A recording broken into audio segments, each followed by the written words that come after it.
Good evening, Mr. Claywell. Good evening, Mr. Ham. How are you doing? Dude, I'm pretty good. I'm not liking this cold weather again. I know, right? I like the fact that it's knocking down a little bit of the pollen because I don't have allergies, but I've been like snotty. Yeah. However, seeing snow blowing around today was not cool after having 60 to 70 degrees days. Not cool. Yeah, it's been an adjustment. Yeah. I've always heard this old saying: if you don't like the weather in Kentucky, stick around 15 minutes; it'll change. Yeah, pretty much. But yeah, pretty much. Other than that, it's been good. It's been good. It's been an eventful week. It has. Yeah, I've had a lot of crazy shit going on this week. I've not had so much crazy going on, other than it's a crazy week at school because it's like Seuss week. But yeah. Other than that, I mean, there's not been a whole lot of craziness, but it's just been like chock full of just things. I've done so much. Like we've been to the bank for the new house. I've talked to contractors. I've gone to get price lists. I've been tweaking house plans. It's like every waking moment has been filled. So yeah, it's been a busy week. Yeah. I've not had a whole lot going on keeping me too busy. Picked up a new video game that I'm having a lot of fun playing. Oh yeah? Yeah. That's been pretty nice. So what game? It's called Deep Rock Galactic. Okay. It's is this the mining thing? Yep. Yeah. It's space dwarf mining. Space dwarf mining. Nice. It's 4-player co-op. Cool. It's a real like chill, laid back kind of game. It's really fun just to hang out with your friends and play. Nice. If we can ever get you online sometime, I got to get gold. Well, when you're not building a house and teaching and raising a kid and taking care of the wife and and the mom and the dad and all that stuff, I'll find some time in there to later. We'll get it later. Okay. But I picked that up. Some other stuff's gone on this week.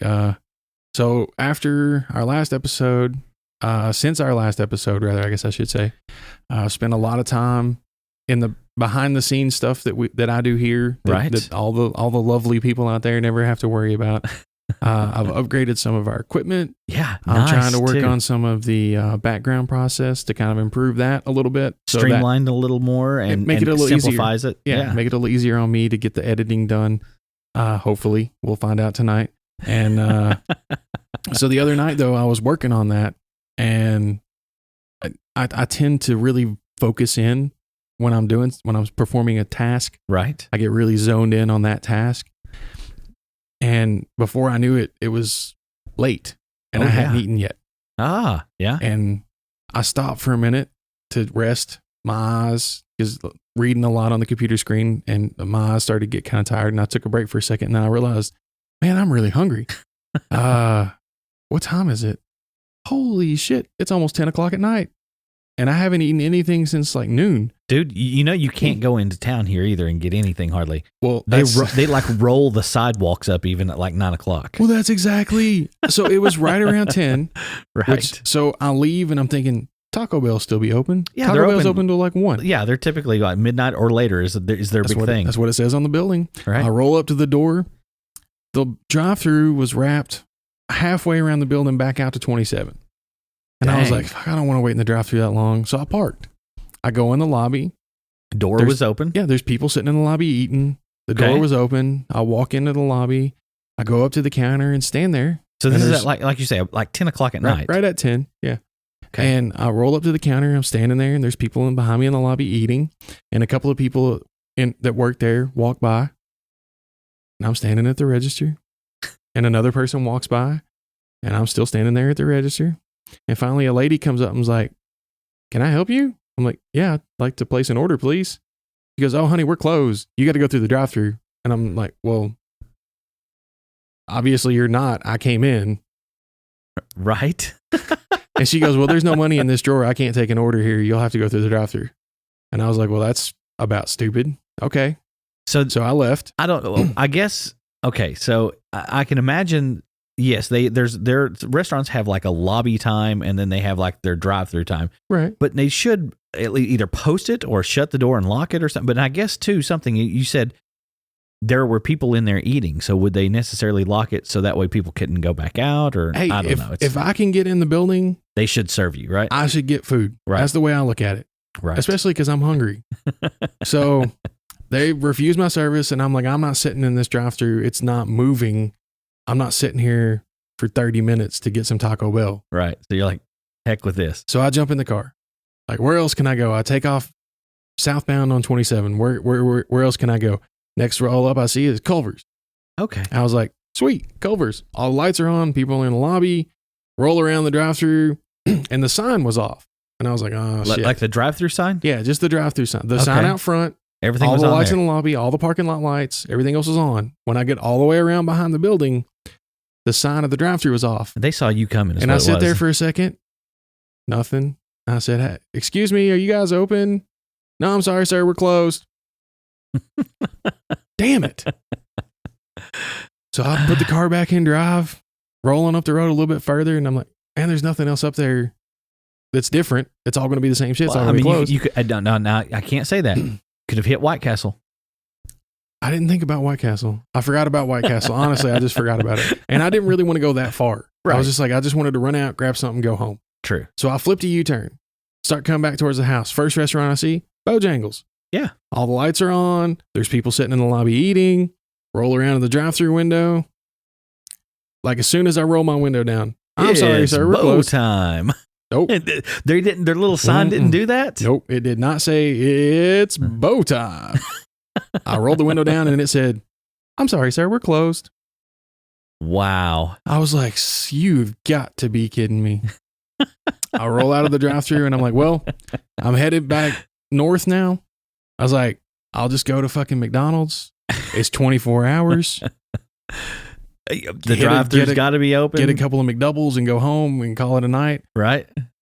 Roll up to the McDonald's, flip the U-turn again to go back and get in their parking lot.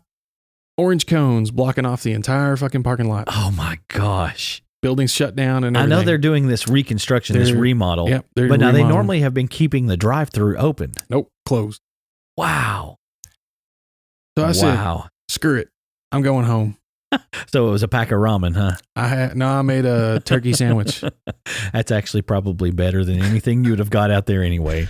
I'm just saying. I was just hungry. I wanted something hot. I didn't want a cold sandwich. Like I eat a cold sandwich every day for lunch. I eat a cold turkey sandwich. Right. Every single day for lunch. That's what I had to have for supper that night too. Just because I didn't have time. Dude. That sucks. Yeah. That sucks. That was the first part of the week. And then the other night, I was running low on clothes, and I was like, okay, I need to do some laundry. So I get all my stuff together, pack it up, and take it downstairs. I get everything loaded, get everything ready, get all my stuff sorted out, get it ready to go. Right. And I open up the top load washing machine, just a regular old school washing machine. I open it up, and I start the water filling up, and I'm going to put my detergent and stuff in it. And I turn around to grab the first load of clothes. And when I lean over to grab the clothes, I just hear a gunshot go off right behind me. And I was on the phone with one of my friends at the time. And I scream like a little girl. And I about jumped through the floor up here. And he's like, what the hell is wrong with you? And I was like, I think I just got shot. And he's like, what? And I'm like, no, I'm kidding. I was like, the damn lid on my washing machine fell down behind me when I went to get my clothes. I was like, it scared the shit out of me. I was like, it's a good thing I'm doing laundry because I need some clean shorts right now. And oh my God, dude. I come back upstairs. We finished talking and a little bit. So a couple days later, talking about video games again, just yesterday, actually, last night, as a matter of fact, the new Rainbow Six Siege update came out. There's 2 new operators. Okay. There's a whole brand new game mode that they've never done anything like before. It's called Operation Outbreak. And it's zombies. Yay. Yeah. That sounds really cool. Yeah, it is. It's really freaking cool. Okay, now, are they slow zombies or are they fast zombies?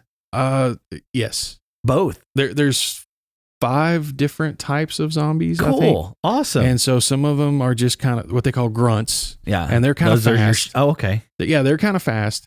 There's another one, I forget what they're called, but they explode when you kill them, and they move like really erratic. Okay. Like they jump up on the walls and the ceiling. They look more like dogs, kind of, yeah, than people. There's ones that I forget what it's called, but it looks like a rhinoceros or something. It's huge and slow and just big shambler, like beat stick. And it takes forever to kill it. And there's another one that I swear it looks almost exactly like a wizard from Destiny. If you ever played Destiny. Oh yeah. I've not played, but I've seen. Yeah. So it looks almost exactly like the wizards from Destiny. Cool. And so we're playing that game, and I'm a little bit into audio, just a touch. and so my gaming rig set up. I have really good set of headphones and a surround sound emulator that the headphones use to emulate surround sound. And we're playing the game, and I'm like, man, this game is really, really freaking creepy, guys. I'm like, I don't know if I can play this because I don't do well with scary games. And I'm like, I'm like, the visuals are kind of creepy, but I'm like, this audio is really fucking creepy. Like, it's really creeping me out. I was like, I don't know if I can keep playing this. I'm like, it's really starting to get to me. And they're like, what? And I'm like, stand over here where I'm standing. Do you not hear? It sounds just like something is actually clawing its way through the wall right behind me. And they come over and stand by me. I don't hear it, dude. I don't hear that. And I'm like, you guys got shitty headphones. You're not using surround sound. I was like, trust me, it's there. And it is just the perfect amount of just creepy. I'm like, it's really getting to me. And we finished out the round. We did not succeed. We failed the mission horribly. But anyway, the game's over. We exit the game, and I still, sitting there talking to them in the party chat, but we're just not in the game anymore. And I'm like, guys, wait.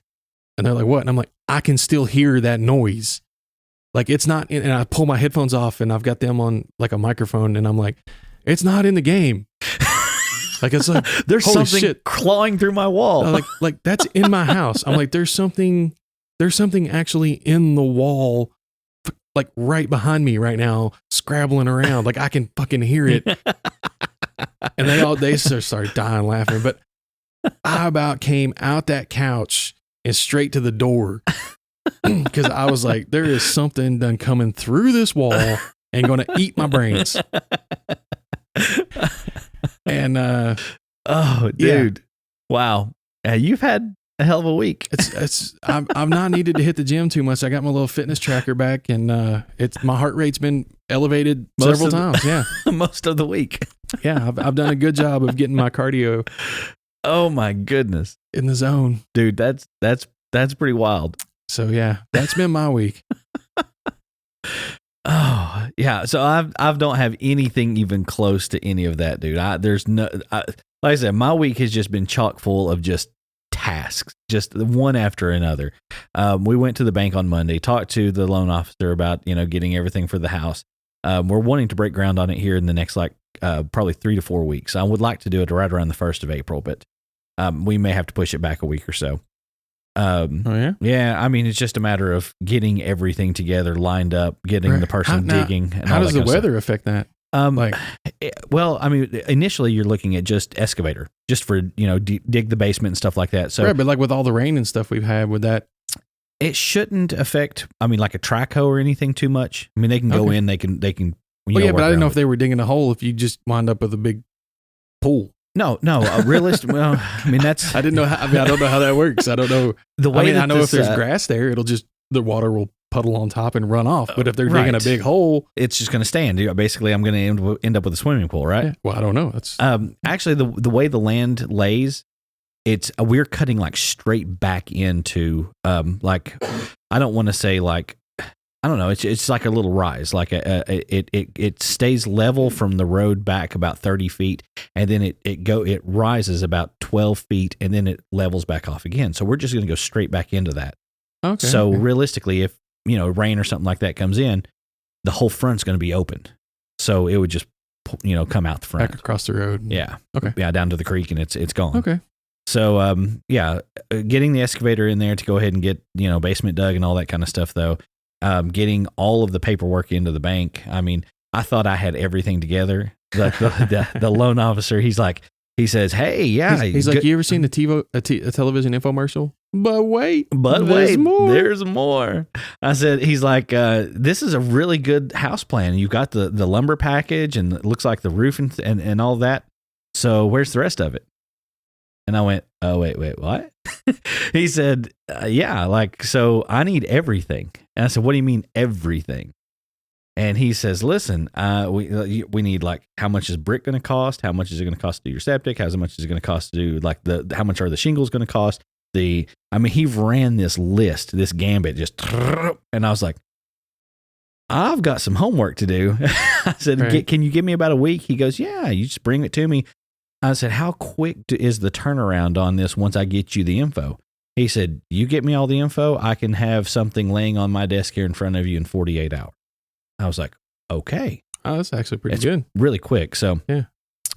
He's really good. He's awesome to work with. So, and so I've been calling contractors. I've talked to concrete, like this afternoon. That's where I was. I spent about 45 minutes with the concrete guy going over plans and what to do and all that. Got calls into roofers. I've got calls into just so many people. So yeah, that's where my evenings have been pretty much. Fun. A lot of fun. Sounds like a lot of fun. But it's all coming together and hopefully we'll get this thing started. And man, I'm looking so forward to it. I'm looking so forward to, honestly, I'm looking forward to the build. A lot of people are like, you're going to hate that, but I'm looking forward to getting there and actually doing the work. Well, and I think a lot of people probably are assuming that you've never done anything like that before. So it's going to be a significantly higher challenge for you than what it may really. I mean, it's going to be a challenge. Yeah, but you have experience doing that kind of stuff in the past, so that'll help a lot. That's very true. We have. I have spent a lot of time, like whenever I was younger, I had an uncle that, honest to God, the house that he built has maybe 4 original walls in it. Everything else has been torn out and rebuilt and reshuffled. Like the main wall that holds the center of the house, the weight-bearing wall is still there. There's 3 walls there that divide bedrooms. They're still there. Everything else has been changed, gutted, redone. And it was myself, Chris, and Rick that did that. Oh, so, nice. Yeah. And it was just an unbelievable, experience learning how to do that kind of stuff. I mean, Rick was good at it, for one. I mean, we could go in, we could tear a wall out in half a day and have it framed back in and ready for drywall by lunch the next day. I mean, he was just that kind of guy. He's like, I know what I need to do. I know what I want, and this is what happens, That's nice. So, yeah, I mean, we learned a lot from him. So things like that, electrical, plumbing, all that kind of stuff, learned from him. And then plumbing has gotten a lot easier now with this new stuff. So, oh yeah, with the PEX and all that. Yeah, the PEX, man. From what I gather, that is the way to go. That's what everybody says. Yeah. Yeah. So, like I say, I'm looking forward to the build. It's going to be a lot of work. It's going to be stressful. But I think it'll be gratifying to see this go from an empty piece of ground to a home that I built. My sweat, my sweat, my blood, my tears are here. That's it's going to be nice. Yeah. Some of the walls might have some of my profanity ingrained into the wood, but I'm not going to do much of the actual construction. I'll come over and help drink beer. But that works. Gonna need some gophers, not the little furry animals. Oh yeah, I'm good at that. I'm really good at that. You're good at gophers. I'm almost as good as radar. Really? Almost, not awesome. Quite. Oh, but that's I awesome. Almost know what you need before you tell me you need it. That's awesome. Of course, sometimes I think you need a hammer and you needed a screwdriver, but yeah. At least I'm there with something. I promise I won't ask for any cans of steam. None of those, like they did at Hinkle. No board stretchers. No board stretchers. None of that stuff. Okay. Right on. Oh goodness. Right on. I'm actually looking forward to seeing it. Yeah. Go into process and seeing the whole thing. Yeah. Because I've never actually witnessed that from start to finish. Like my mom and Terry built their house. Right. But I didn't really get to see it until it was you were kind of over here, right? Yeah. So I didn't get to see it until it was just finished and they were moving in. But yeah. So it'll be kind of cool to be able to stop by every couple of weeks and see all the different changes. Heck yeah, dude. Yeah. I can't wait. Can't wait. Like I say, this summer is booked, and that's what it's going to be. We have talked about this summer, though, taking, 4 or 5 days and going down to the beach and just kind of being like, brain break. Let's just get away from everything for a few days and just kind of chill. Right. Penelope is up and like running around the house now. So she's at that age now where I think she'd start to enjoy being out on the beach and stuff. Yeah. So I think we're going to do that as well. So that'll be fun. That'll be really fun. Yep. So speaking of this past week, and all the stuff that's going on, also there was something this past week that's pretty significant to both you and I think. I know it is for me, and I'm pretty sure it is for you. It's not like, we weren't like married or engaged or anything like that, but 45 years ago on March 1st, there was this thing that happened, and I'm going to throw some numbers at you, and I'm pretty sure you're going to be able to guess. Okay. This thing 45 years ago is significant because it was a thing that did something for 741 weeks consecutively. That is a world record that hasn't even been close to touched. That is correct. Yes. So what are we talking about? It stayed on the charts, not at number one, but it stayed on the top 100 chart for this entire time. 741 weeks, which the best of my math I could come up with is 14 years, 2 months, and about a week. Yeah. Give or take. Dude, that's unreal. That is insane. Unreal. Pink Floyd's Dark Side of the Moon album released on March 1st, 1973. God, just think about that for a second. 1973, we're talking, this is 4 years after Hendrix plays the national anthem at Woodstock. Right. This is 4 years, roughly, after Montreal Pop. This is like the birth of what we know of as modern rock. They create this album that to this day sounds like something that was created a few weeks ago. Yeah, it truly has like a timeless sound. It really does. The processes that went into making this album was, I don't want to use necessarily the word revolutionary. It was almost futuristic because the things that they were able to accomplish with the rudimentary tools that they had of that time is mind-blowing. It's unbelievable. And to really sit down, especially after you turned me on to these really nice headphones, right. To sit down and listen to Dark Side of the Moon and hear those little nuances, the little things that you normally you're not going to hear. I mean, mind you, at the house I've got that Bose, yeah, dude, it does not do justice like a set of Sennheisers do.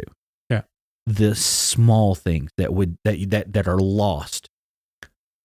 It's unbelievable when you are able to hear all the different layers. Yeah, I was blown away like the first time I heard some of the, because in throughout the album they interwove in these little clips where they had sat down with different people and done interviews. Absolutely, and they just kind of wove in, and like some of the ones you can hear predominantly are like the Mind the Gap.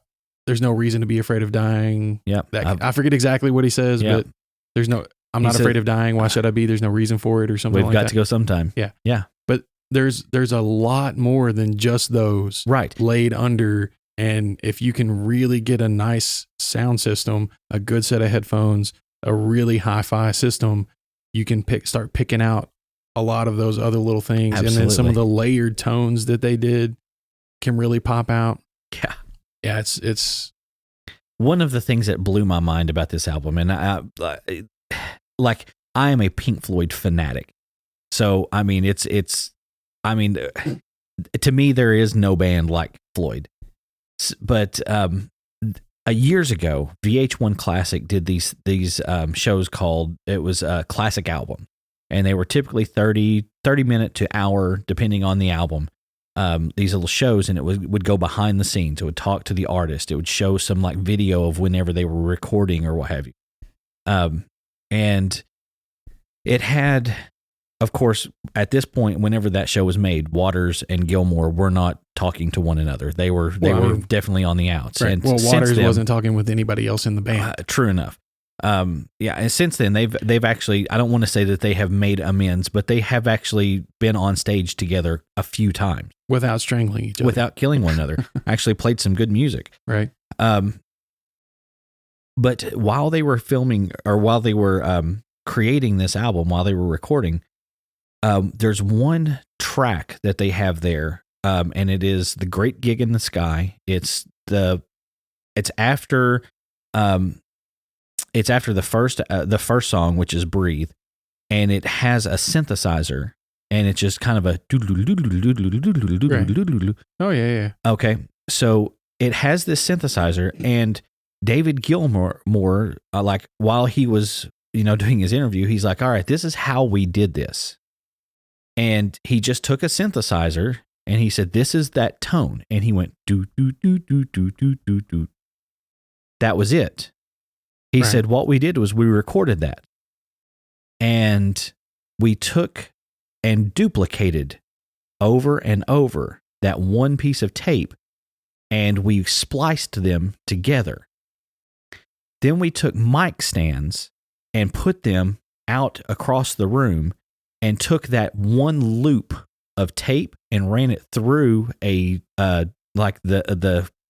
reel-to-reel recorder, and had it pulling it through, and they were using the mic stands to keep the tension on the tape, and over and over it just plays that one thing, and they sped it up from the do do do do do do do do, so it's going do do do do do do do, like really really fast. He's like, there's no way we could have done that by hand. We had to do it had to use that technique, and he said it worked. Another thing that they said was the beginning of time, where you have all of the bells and the clocks go off. Clocks and alarms and he everything. talked about having to time all of those to where that was a single take. There's not layers. That's that many clocks sitting in a room timed to go off all at one time. He was like, it almost drove us insane trying to get everything timed right. He said, and then when we finally got that one take where everything clicked and they all went off at the same time, that's what you hear. Jeez. I mean, yeah, it was crazy. And then, of course, there's one person that in that album that doesn't get the credit that she deserves. She was a backup singer. She was actually not even a backup singer so much. She was just hired to come in and do some vocals. So she came in and they did the vocals for, she did a couple of different things as far as, I can't even remember some of the songs that she did some backup vocals for, but it was just like singing normal, just, backup stuff. I think one of them was maybe I'm trying to think. Brain Damaged and Eclipse. She did a couple of those. So afterwards, her name is Claire Torrey. And what she did was she was hired to come in and do those backup vocals. And they were like, listen, we need someone to do vocals, but we don't want words. We just want someone to kind of ad-lib over some music. And we've got this song, and he didn't give it a title at the time. And they said, listen to it and see what you can do. So they play this piece of music for her. And she goes, okay. So she goes out and she puts on the headphones. She sits in front of the mic, and they start playing the music, and she starts singing. And she starts giving it the, oh, baby, baby, and this kind of stuff, And within half a minute, Gilmore shuts the recording down, and he says, no, that's not right. We don't want that. Goes back out there and says, you can't use words. And she's like, how am I supposed to sing without using words? And he was like, you can use, anything besides words. So she's like, oh, okay, I guess.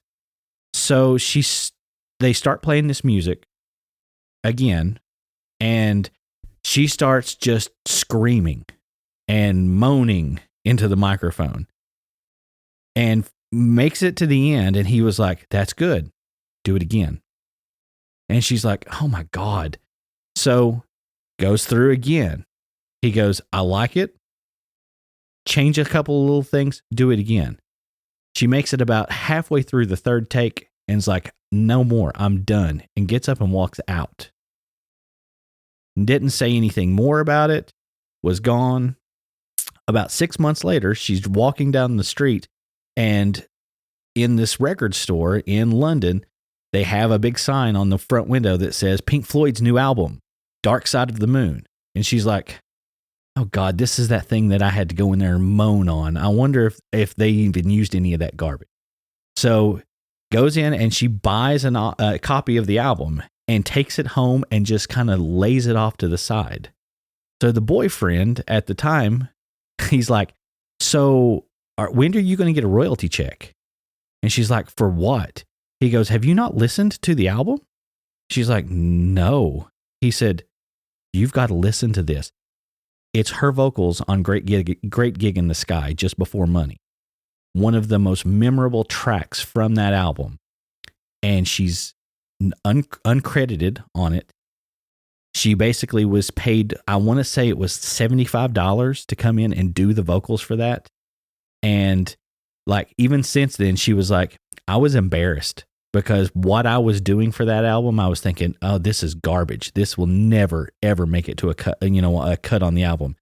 And it's, like I say, one of the great tracks on Dark Side. It's pretty awesome. Yeah. Yeah. Yeah. And anybody that's ever done Dark Side of the Rainbow, oh yeah, that would be the track where the tornado's coming through. Yep. And picking up the house and sweeping Dorothy off to Oz. That's the one. Great. The theater, or the place where all this was recorded, is called the Rainbow Theater in London. It was played for the press in 1972 at that, and that was the first time they did a light show for it as well. Now, mind you, this was 1972 lights, so it was like the old oil, like the things that you see, the psychedelic stuff, and it blew the press away. They were like, "Oh my God, what is this?" Last thing I'll say about Dark Side, and like I say, I told you, I am a Pink Floyd fanatic. One of the saddest things that I think I've ever heard about this album was the last line that was done in that interview on Classic Albums. It was David Gilmour, and they were saying, so looking back on this album, do you regret anything, or is there anything that you would have wanted to put in the album that you didn't get to, or anything that you'd like to add to this interview? And he said, realistically, it kind of makes me sad. And they're like, why? Because of like the overarching theme of death and all of this and that. He goes, no, because he said, it's because I never had the experience of sitting down and listening to Dark Side of the Moon from the beginning to the end for the first time. I was there making it, so I didn't get that experience. And I was like, you never think about the musician. We always think about the music, but we never really think about the musician. They don't get the experiences we do. Yeah, and I never thought about that. Yeah. It was just one of those things. Being a musician, I mean, I've created a lot of music. I've played a lot of music, and I know the background of hours and hours and hours of practice that gets you to where you need to be. So I felt his pain when he said that, and I was like, oh, dude, I want to give you a hug. Yeah. I wouldn't mind giving him a hug, just as long as he wasn't making one of those guitar playing faces. He makes some faces, doesn't he? Lord. You know, the poor guy doesn't say much either. Like, I've seen some of the interviews. Really quiet, soft-spoken. His wife says that he speaks through his instruments. I mean, really, that's what he does. That his voice is the sound of an electric guitar. Well, I know, and I'm sorry, Omar, I know you hate Pink Floyd. I know you're burnt out on hearing it. You've heard it too many times, but I know I've seen some stuff with him where they talk about like the songwriting process. Yeah. And his wife writes the lyrics for a lot of this stuff. She does. But before she does the lyrics, he will write the music first and record the music. And she listens to the music and comes up with the lyrics to fit the music. Right. And a lot of times he just kind of hums along with it. Yeah, that's what I was going to say. When he records the track for her to listen to kind of give her an idea of the flow that he wants for the song, he'll kind of hum along to it. But he won't, like he was telling the lady when they were recording Dark Side, he doesn't use words. Right. He just kind of hums and oohs and ahs and no. Yeah. Yeah, and the latest album that he put out, Rattle That Lock, there's one track that's on there that's called Girl in the Yellow Dress. And when he did that one, he actually did that humming thing that he does. And his wife, Polly Sampson, she's an artist, an author and an artist. As she was listening to it, she could hear the humming going along with it, and it almost had words. Like she said, the words were there. He was on the cusp of just singing them. She's like, all I had to do was just pin them because they were already there, which was kind of a unique thing for at least that song. Yeah, and that is probably my favorite song from that album. That's a good song. I really like that song. Yeah, and because it has just such a different feel. He's working on a new album right now. It should be out, I want to say next year. And from what I gather, from what I've read about it, there's going to be a lot of that style, like the jazz kind of style. Yeah, I like that. It's nice. Yeah. It's very nice. Yeah. I like that kind of mellow. Which means there's going to be another tour. Yay! Well, maybe. That's why he said he wants to get back out there. So he's also, he's 71 years old too. So, well, I was going to say his age and with the current political climate of the world, who knows if he'll do a tour in the States. This is true. Yeah. He does like to play the pretty places too, though. I mean, like when I saw him, year before last, of course we were in the big stadium there in Chicago, but then he went to like the Chicago Theater, I think is what it was called. Something like that. Probably. Dude. Royal Albert Hall, he plays there. Yeah, and that's kind of what the Chicago Theater looks like. It's kind of like a smaller version of the Royal Albert. It is beautiful, gorgeous inside. And like he just added that show. So like he played 2 nights in Chicago and then a third night at that theater just for a special audience. And I got to kind of wonder because, a stadium is built for, maximum seating, right? There's as many people as they can pack in. Right. Something like a theater has to be designed with the audience in mind so that they can be able to see the stage, but also with a lot of, specifically with the theater, you want that the performers' voices. Right. Because a lot of times, to think about the acoustics. Yeah. A lot of times they don't amplify. They're not wearing mics. It's just the person on the stage just has to speak loudly enough and the acoustics of the building have to be in such a way exactly that the voice will carry out to the whole crowd. Have you ever been to a theater to where you've been stuff like so if you ever do, notice the way the walls are cut, the way the ceiling is cut. You'll notice that it's in steps like this. So I mean, anything that goes up directs back down. Anything that goes out directs back in. It's specifically designed for that purpose. Right. Well, I'm just wondering if he doesn't pick those types of places. Probably for the nicer shows, yeah. Because of their acoustics. I'm sure he does. And someone like him is going to have enough pull that he goes, "Hey, if it's not booked this night, I want it," and they're going to be like, "Thank you, sir." Yeah, probably. Yeah. It's pretty awesome. I want to get live the new one, the where he went back to Pompeii, and did. Yeah. I'd like to get that. I haven't even seen it yet, but that's going to be a buy that I make here really, really soon. So nice. Yeah. But okay, so just totally changing topics here. Okay. Thank you for bearing with us in our fanboyism of Pink Floyd and David Gilmour and all that. But it was a pretty historic event, and recently the 45th anniversary of the album. So yes, it's great. Yeah, 45 years. Wow. But talking about getting a bunch of people in one place. Yeah. There's a city that's specifically designed for that. Right. Las Vegas. They're specifically designed to pull as many people in there as they can. Have you been before? I've never been to Vegas. No, I would like to go sometime. It's a pretty place. I don't think I would want to gamble, but I would just like to see the city. I gambled $1. Yeah. I mean, maybe a little. You got to play the slots exactly. or something. I put the $1 in the machine, pulled the one-armed bandit. It was a quarter per pull. I pulled 7 times.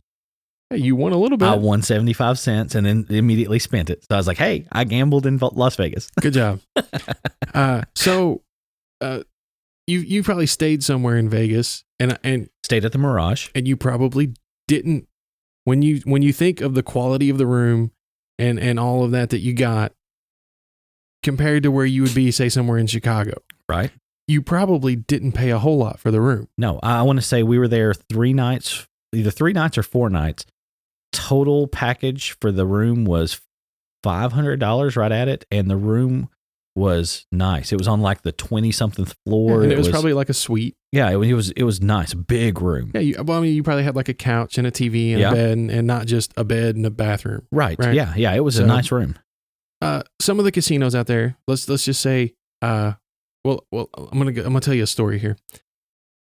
The MGM Grand can hold or has 5,124 rooms. Okay, yeah, I can see that. That's a huge hotel out there that they can let out. That's a monster. Yeah. And their prices are really low. Right.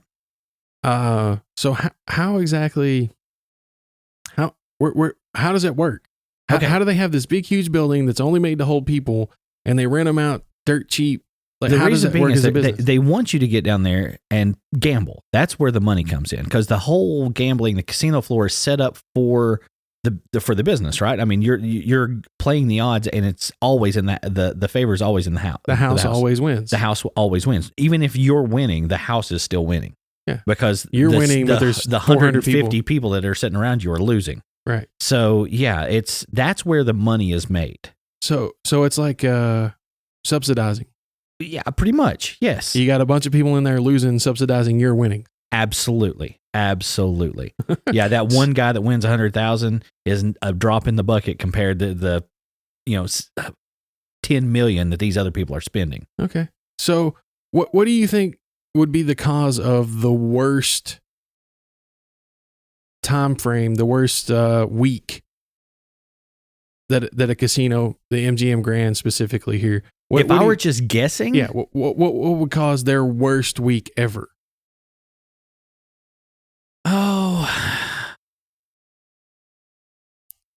I don't know. Maybe like if Billy Graham or somebody would have come and had like an evangelical like seminar at the hotel. Right. Or maybe like low attendance for some reason, right? Yeah, something that would be like, okay, yeah, we think gambling is against, morally wrong. Yeah. Or there's nobody around to gamble, right? Yeah. Or, like, I don't know, say there was some big disaster and the hotel was just empty for a week. Right. And they just, you're wrong. God forbid it rains in Las Vegas or something. Yeah, in the desert. People freak out. So, no, the worst week the MGM Grand has ever had came at a time when they had 4,000 occupants. Okay, you said there's 5,000 some odd rooms? 5,124 rooms. So 4,000 something occupants. When you say occupants, that would probably justify at least that many rooms, because that would be individual rooms that are let out. More than likely, yeah. So how is that? I mean, unless nobody gambled. That's pretty much exactly what happened. Okay, so what group of people were there, or what, if they have that many people there? Surely to God, it's not one group. So yeah, it was one group that rented the building out. Were they evangelicals? No. The American Physical Society, which is an organization which represents physicists. Guys that study math and numbers in their real world applications. I can imagine that they would probably be afraid to go down there, thinking, "Oh God, they're going to think I'm counting cards." Well. So that's the people. I'll go ahead and tell you, that's the people. There were 4,000 of them in this hotel for a week for a conference. Physicists. Guys that are real good with math, real good with real world applications of math. Yeah. Why do you think the hotel lost the most money it's ever lost? Probably because they knew to stop when to quit. I won some money. I'm going to stop and move over to this other place and win some more money and stop. And you might think, or, it's all these smart math guys. Yeah. Maybe they're playing the odds. Maybe they're counting cards. Maybe they're cheating the system, right? You saw that movie that came out a while back. 21, right? Yeah. Yeah. Yeah. Maybe there's a bunch of card counters go in there and game it and all that, right? No. Yeah. No, that's not what happened at all. What happened? These guys are really good at math. Yeah. And they understand the real world applications of math. And what was that saying that we said at the very beginning? The house always wins. Unless you have a physicist at the card table. Nope. The house always wins unless you don't play. So they just didn't play. They didn't gamble.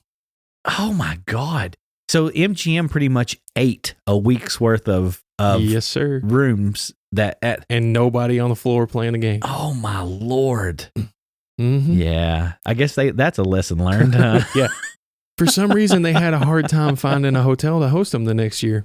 Gee, I wonder why. But the reason they chose Vegas was because airfare to Vegas is cheap because the hotels subsidize it. Yep. The rooms are cheap because the gambling subsidizes the rooms. Right. You got all these people that are real good with numbers and they go, Vegas sounds like the place to go. There's cheap buffets. There's free shows. Exactly. And part of it is probably because, these are guys that are real guys and girls, ladies, gentlemen, whatever, that are real good with math. And they understand the odds. Part of it is probably they played the odds and won. Yeah. They played the 100% best odd. Yeah. Don't play. And then part of it probably also is because a lot of these people are in academia. They're not in big high paying jobs. They're grad students. They're professors. So they're not going to be the high roller that's coming out there to play. Yeah. So they're not the high rollers to start with. But I just thought that was really interesting that the MGM Grand's worst week ever was during a week when they had nearly capacity occupancy. And physicists of all people that were there. Someone that knows numbers. And even at that, I would think that even some of those guys would be like, you know what? I know that this is against me, but I'm just wanting to do this just because. I'm sure if a few people did play games. Right. But enough but of them. Nothing like what would normally be played. Right. Exactly. Most of them that's like what we did when we went out there. Like I said, I put $1 in a slot machine. That was it.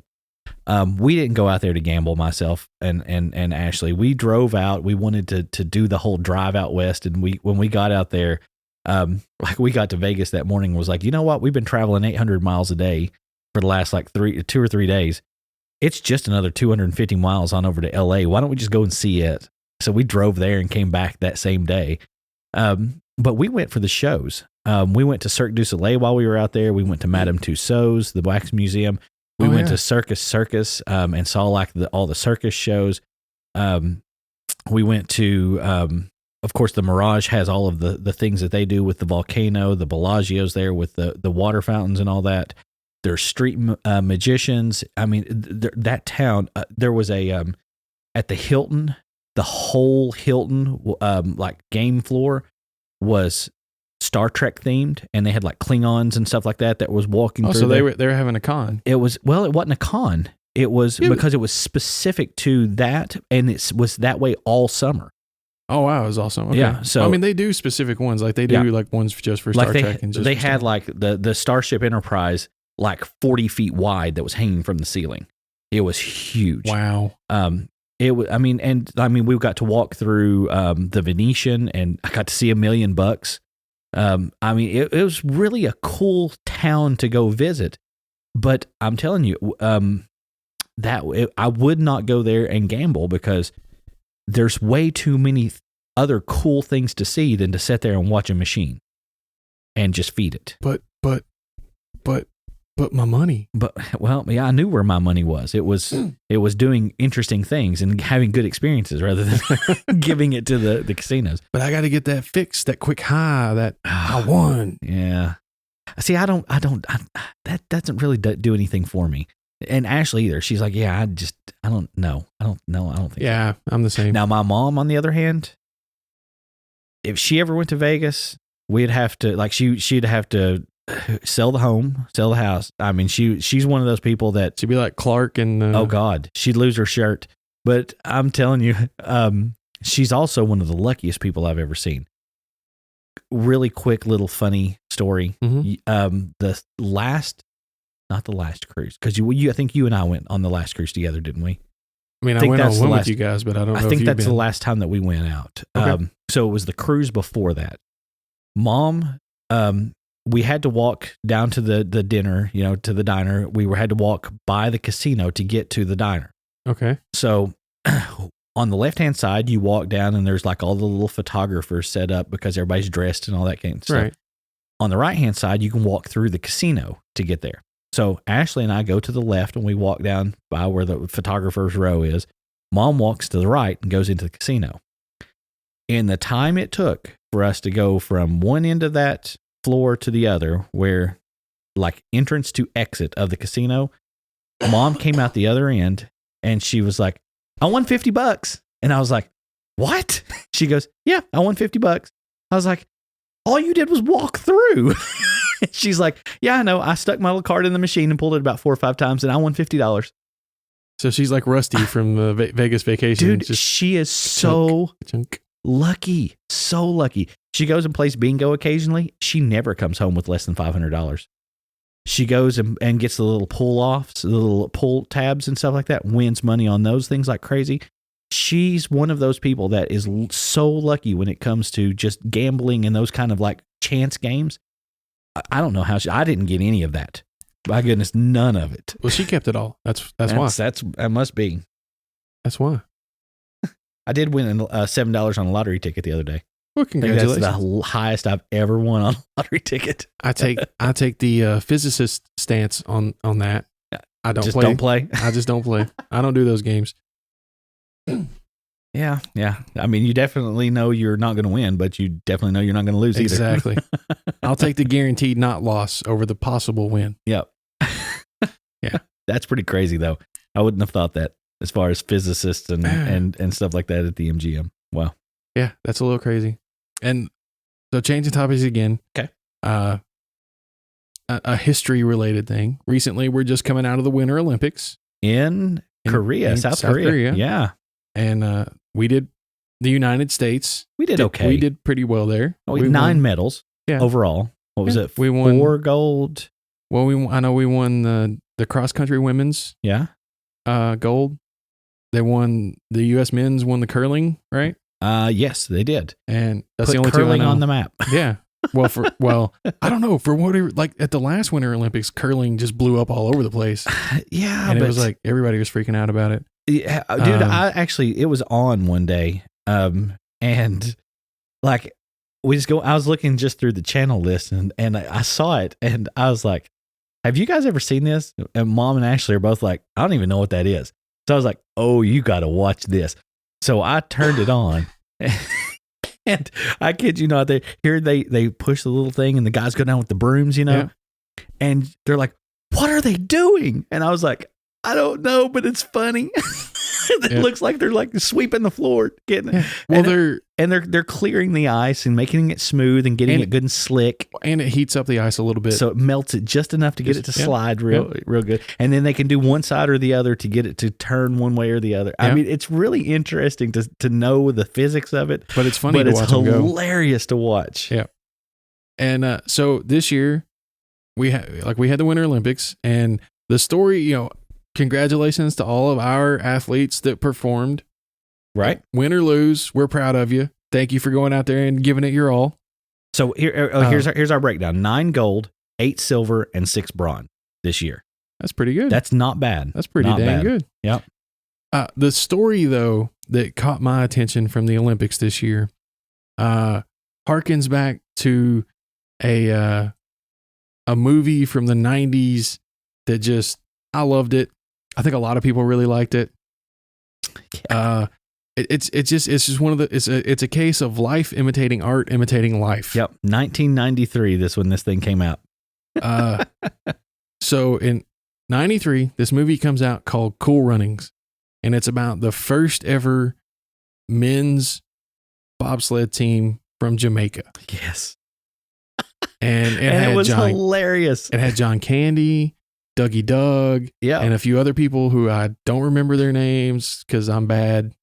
But those were the two big ones for me because, Dougie Doug was the big comic relief and John Candy was the coach of the team. Yeah. And he did such a good job in that film. I mean, he really did. Yeah.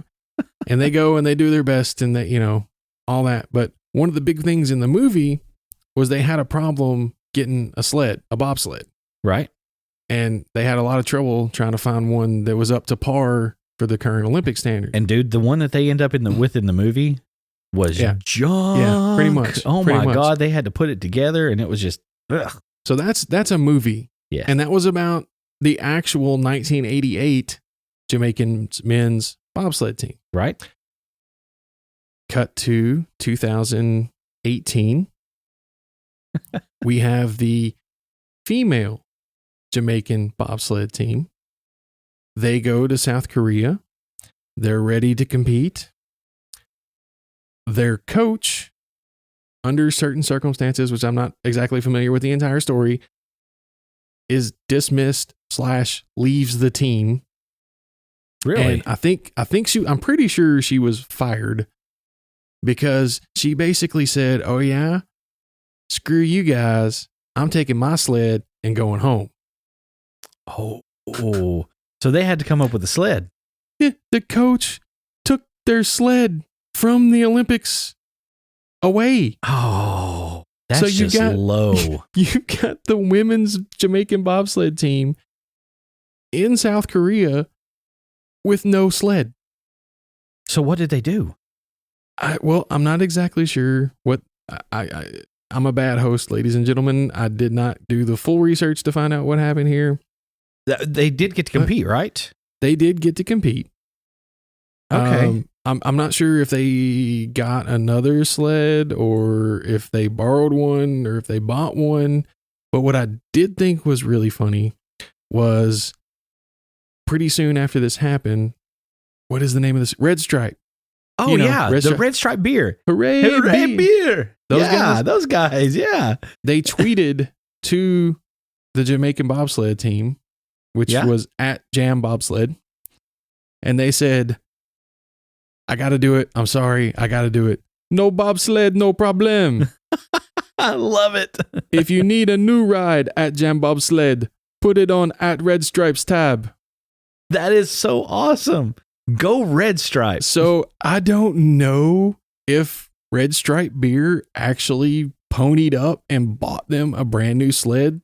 If they did, man, that is awesome. I would drink Red Stripe simply because of that. I'm not a beer drinker at all, but that would be awesome. I do like Red Stripe. I think it's a pretty tasty beer. But this whole story, like how do you go to the Olympics? Like you're a professional, obviously, to get to the Olympics. Like that you don't go to the Olympics and just be like, la la la la la la. I'm at the Olympics. No, these are people that work their ass off for a very long time, usually most of their young lives, because most Olympic athletes are in their late teens to early 20s. Uh-huh.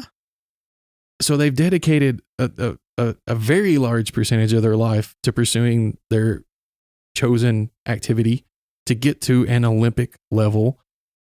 Even the coaches are usually former athletes that have then turned to coaching once they're past their prime, competitive prime. Right. How do you get to this level in a sport where you're still so petty that you're going to screw over your whole team? So in that way. So what I'm seeing here in front of me is that the sled itself is actually not a new sled. So it's the same sled that they had been using. However, when the coach decided to jump ship, basically Red Stripe said, "You know what? What do you want for it? We're going to gift it to the team." So Red Stripe actually step up and say, "You know what? Sandra, I ain't even going to attempt this last name, Kiriasis. Decision to leave the team really put them in a bind, the women's bobsled team. So they were like, you know what? They've been using this sled. They're familiar with this sled. How much do you want for it? And she was like, okay, this is what I want. It's an undisclosed amount, what it says. And they were able to go with the sled that they know, which was really cool. I mean, that's awesome of Red Stripe. Yes, Don't get me wrong. Yes, it is. But my problem with it was the coach. Yeah, that's not a cool move at all. How do you get to that? I mean, and where does she think she's going to go now that's going to tolerate? Nowhere. I mean, that is a career-ending move. Exactly. Who's going to, like, I get sometimes something happens at work. Trust me, I get sometimes that something happens at work that makes you angry. Right. But you got to consider the consequences of your action. Absolutely. And how it's going to affect the rest of your career. And especially when you're dealing with something like this that's on the world stage. Yeah, you are performing. You are in the limelight. Whether you're one of the athletes out there on the thing or not, if you're part of the organization, you're there. And you do something like this. Yeah. I mean, this lady has to be done. Absolutely. Who's going to hire her after this? I don't know. But they did compete. They did compete. I don't think they didn't place. They didn't medal. No. But way to go. Go jam bobsled. Go Jamaica. It's all right. And, no worries, man. I guess she didn't get a hearty, thanks, coach. She didn't. Thanks, coach. Yeah. Oh, dude, I got to watch that movie now. Yeah. It is such a good movie. Yeah. Oh. So, yeah, that's pretty interesting, though. That it's neat whenever you see something that happens based on, like you say, at least if nothing else, loosely based on actual events, right? And then it kind of comes full circle, happens yet again. Yeah, that's funny. It is funny. This one just kind of, I was like, seriously, an Olympic level organization having these kind of 5-year-old children's problems, squabbles and little, I did see too. And I'm going home. The other day I saw. There's a couple of new events that they're pushing for at Winter Olympics. The one that I saw that was interesting is snow volleyball. They're actually pushing for that to become a sport. The team, the women's snow volleyball would be interesting to watch. Everybody's in parkas, so you can't really. I mean, it's not like beach. They still got to wear the bikinis. I'm sorry, my foot is down firmly on this one. If you're playing volleyball, you got to be in bikinis. Honestly, the teams looked pretty good though, and they were like in cleats and things like that to grip the snow and stuff. Dude, it was intense, very intense. My asthma is just immediately going into convulsions just thinking about doing something like that in the snow. Yeah. Dude, it was pretty wild though. After it was all said and done, and they were doing like their group photo and stuff like that, because it was just a what do you call it? What type of an event is it? Whenever it really doesn't count, exhibition. Yeah. Is that what it's called? Yeah, thank you, because I totally blanked. Yeah, it was an exhibition event, kind of in between a couple of the games. They just had like 4 courts set up, and they were just and. It was intense though. I mean, they were really going after it, and they were like, we want to see this in the next Winter Olympics as something. Can you imagine that's going for a dig and just getting a sharp jag of ice just catching on your chin or something as you're going in for and just like slicing your chin up? Yeah, man. Not cool. No, not cool. But I mean, you never know what's going to show up in Olympics. Right? I mean, they do some strange events. There are some interesting events. Curling. I mean, curling itself is a weird one. It's out there. Fucking weirdo. This is I did see too. Event. I mean, this is another one of those. It's completely just out there and crazy. But someone had taken liberties with the curling video, and they had edited in cats instead of the curling, like the little stone thing. God. So like it had this big fat cat that's just kind of laying there, and here they are like with the little brooms out in front, and it's just this cat going across the ice. Jeez. It was hilarious. Now I did see somebody from a Navy. I don't know if it was the U.S. Navy or another country's Navy, but it took me a while to figure it out. There was this really narrow corridor. Okay. And you saw three people standing on the right side of the corridor, and one of them is like hunkered down, and they kind of move forward and push something. Oh, yes. And the other two have just regular brooms, and they're like running down the hallway sweeping. And I was like, what the hell? And the first person had a Roomba. And she like shoved it down the hall, and the other two people are running in front of it sweeping as it's like going down the hall. Oh, no. That's brilliant. It is. It is. Because that's about what curling looks like. It's exactly what it looks like. Don't let the Roomba get any dirt. Oh, dude. It's funny, though. That's for sure. So what? Our next Olympics is Summer Olympics. The next winter will be in 2020? 2022. 2022. Every 4 years. Yeah, 2020. Summer 2020. Yeah, and then 2022 for... And it's in Japan, I think, correct? I think that's the next one. Winter, yes. Yeah. I don't know where, I have no even clue where I don't know the summer city. is. Yeah. But, they were already looking at mascots and things like that for it. So, yeah, they really did. It's a big deal. So, but anyway, yeah, that's kind of been our week. Yeah. Been fun since our last episode, ladies and gentlemen. Thank you for bearing with us. And if you got any ideas, or if you have something you want to hear our thoughts on specifically, shoot us a message over at Facebook /2 Minds Podcast. Or you can shoot us a tweet at 2 Minds Podcast. I mean, you can also send us like email and stuff. Yeah. And that's 2mindspodcast@gmail.com. Yeah, we've got one of those. You can also find this episode and all of our past episodes on our hosting site, 2minds.podbean.com, and give us a look up over there. Shoot us a message in any fashion. Let us know how we're doing. Tell a buddy. We always love likes. Yeah, yeah. And if you notice any difference in the quality here, I would like to know about that too. Maybe I need to tweak something a little further. But, all right. So I guess, until next time, this is going to be like, I don't know. There's nothing that's going to top this past week for you as far as the crazy thing crawling through your walls. Yeah, and like, I swear I can still hear it.